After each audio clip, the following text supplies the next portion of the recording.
Audio series YouTube video. जज साहब।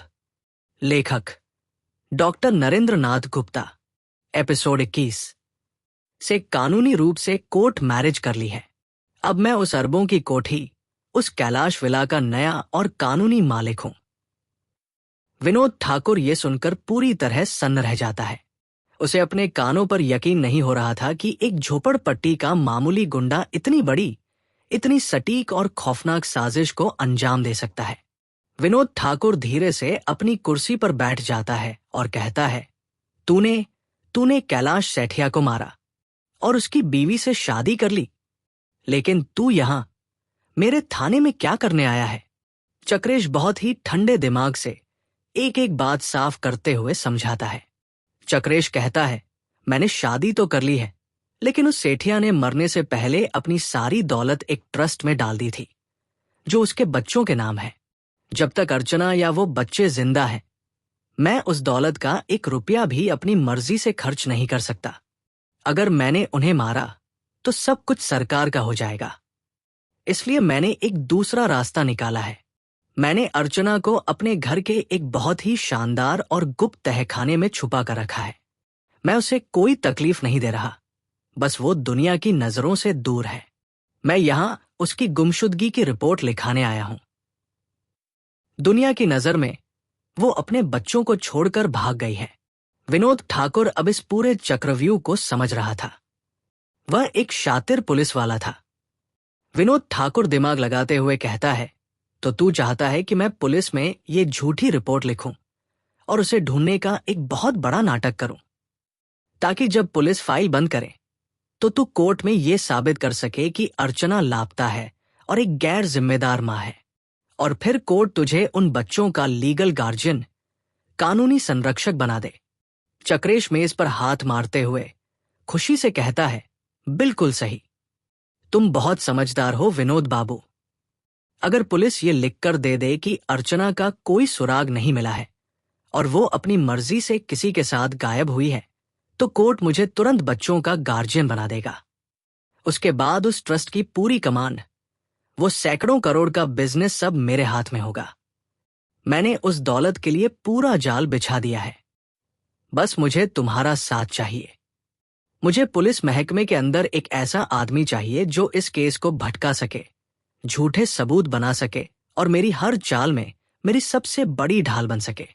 विनोद ठाकुर गहरी सोच में पड़ जाता है। ये एक बहुत बड़ा, बहुत ही खतरनाक और जोखिम भरा खेल था। अगर वो पकड़ा गया तो उसकी वर्दी, उसकी इज्जत और उसकी जान तीनों जाएगी। लेकिन दूसरी तरफ वो बेहिसाब दौलत थी, जिसके सिर्फ ख्याल ने ही उसके अंदर के लालच को बेकाबू कर दिया था। विनोद ठाकुर अपनी मेज पर रखी फाइल को जोर से बंद करता है। उसकी आंखों में अब एक अलग ही तरह की शैतानी चमक आ गई है। विनोद ठाकुर एक कुटिल और लालची मुस्कान के साथ कहता है, खेल तो तूने बहुत बड़ा खेला है चक्रा। तेरे दिमाग की दाद देनी पड़ेगी, लेकिन तूने मेरी बहन की जिंदगी खराब की है। मैं तुझे ऐसे ही आसानी से अपना पार्टनर नहीं बनाऊंगा। अगर तुझे मेरी मदद चाहिए, अगर तुझे ये गुमशुदगी की रिपोर्ट पक्की करवानी है और अरबों की दौलत पर राज करना है, तो मेरी भी एक शर्त है। चक्रेश थोड़ा आगे झुकता है और बहुत ही इत्मीनान से कहता है, बोलो, क्या शर्त है तुम्हारी? मुझे तुम्हारी हर कीमत, हर शर्त मंजूर है। विनोद ठाकुर बहुत ही सख्त लहजे में मेज पर उंगली ठोकते हुए कहता है, पहली बात, उस सैकड़ों करोड़ की दौलत में हर प्रॉपर्टी में मेरा बराबर का हिस्सा होगा, 50-50। और दूसरी सबसे बड़ी बात, तू मेरी बहन सुप्रिया से गुपचुप तरीके से एक मंदिर में शादी करेगा। तूने उसे जो दर्द दिया है, उसका कर्ज तुझे उसे अपनी पत्नी बनाकर चुकाना होगा। तू सुप्रिया को एक अलग और शानदार फ्लैट में रखेगा, उसकी हर जरूरत पूरी करेगा। अगर तूने मेरी बहन को खुश रखा, तो ये राज, ये अर्चना सेठिया का राज हमेशा के लिए मेरा और तेरा राज बनकर रहेगा। मैं तेरा सबसे बड़ा वफादार बनूंगा। चक्रेश इस शर्त को सुनकर एक पल के लिए रुकता है। उसे उम्मीद नहीं थी कि विनोद अपनी बहन की शादी उससे करवाएगा, लेकिन चक्रेश को तुरंत पता चल जाता है कि यह सौदा उसके लिए बहुत फायदेमंद है। सुप्रिया से शादी करने का मतलब था विनोद ठाकुर की कमजोर नस को अपने हाथ में ले लेना और उसे हमेशा के लिए अपना गुलाम बना लेना। एक बार विनोद इस जुर्म में, इस परिवार में हिस्सेदार बन गया तो वो चाहकर भी कभी चक्रेश के खिलाफ नहीं जा पाएगा। चक्रेश अपनी जगह से उठता है। उसके चेहरे पर अब एक विजयी और बहुत ही भयानक मुस्कान है।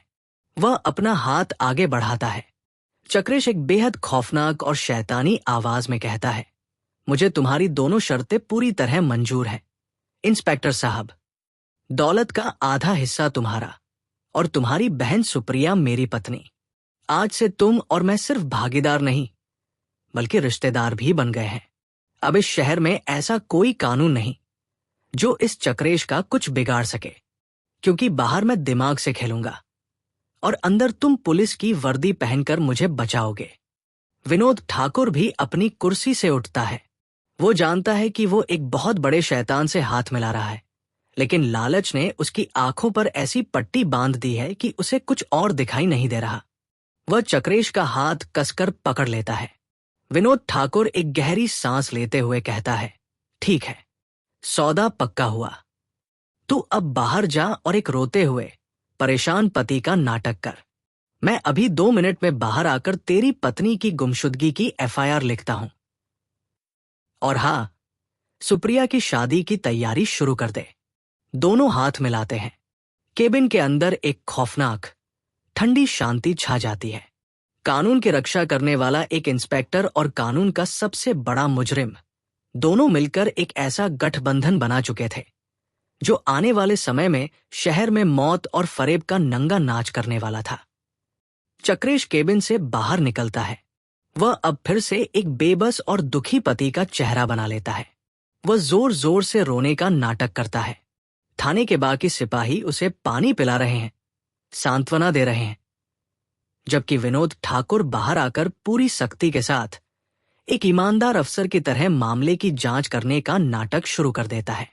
कोठी के उस आरामदायक लेकिन प्रतिबंधित क्षेत्र में कैद अर्चना को ये अंदाजा भी नहीं है कि उसके बच्चों को आजादी देने का वादा करने वाला वो दरिंदा अब कानून के रक्षकों को भी खरीद चुका है।